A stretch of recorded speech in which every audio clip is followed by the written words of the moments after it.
Jim, the community's had this cemetery in the Bedford for a long time. Is the community recognized the value and importance of the Brookside Cemetery? Well, I think one of the problems we have is that you walk by the site, it's a beautiful park setting. It's just a lovely place to go and reflect.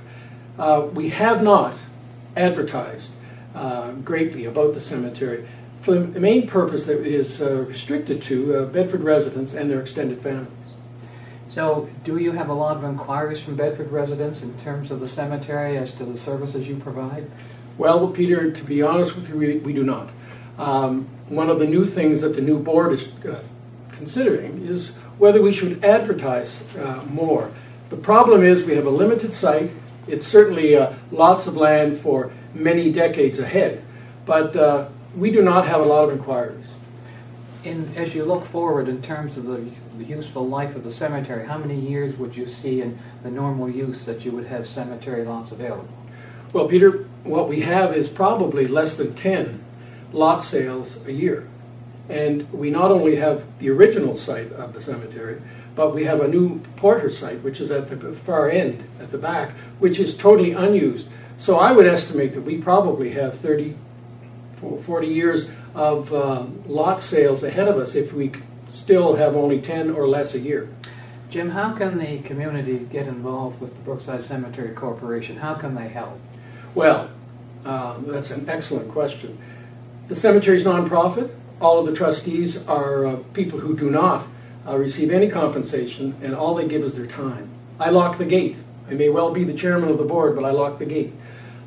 We have people that handle the maintenance, and we get a lot of subsidized work done in the maintenance area of the cemetery. So how can people help? They can come and help us clean. They can help us cut branches off trees. They can donate money so we can buy more equipment to keep the long-term viability of the cemetery in good effect.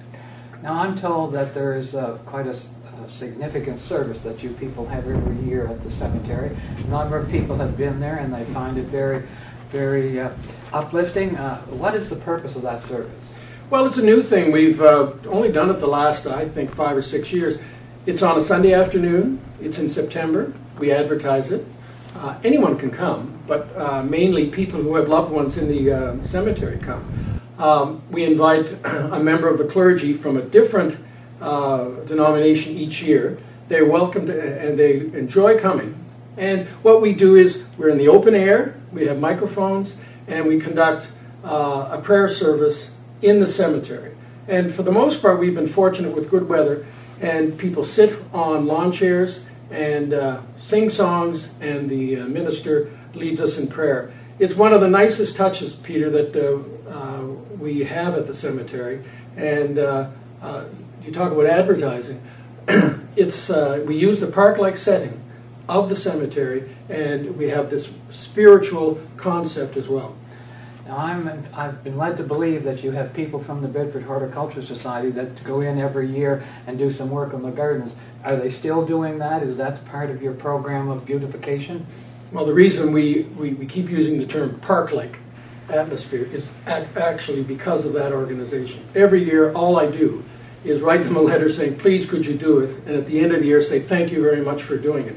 These are people that love horticulture, love flowers, and they come in and beautify our cemetery. That's a perfect example of an organization giving their time and effort for free to the cemetery.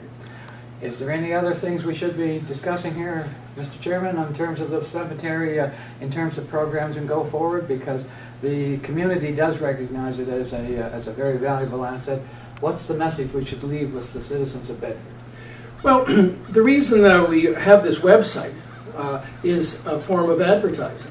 And now that you're looking at our website, because you're looking at this interview, have a look at the various sites that are available. It's for Bedford residents and your families, so the degree to which we can extend it to members of your families would have to be looked at. But it is for Bedford residents, people who at one time in their lives who have lived in Bedford, and the families associated with those people. So come down, have a cup of coffee, sit in the cemetery, and you'll see what I'm saying about the very reflective atmosphere that we're trying to create. It's a benefit for the the community of Bedford. It belongs to Bedford. It's nonprofit, and the only way we can keep it going is if we have volunteers to come and help us keep this lovely site for many years to come.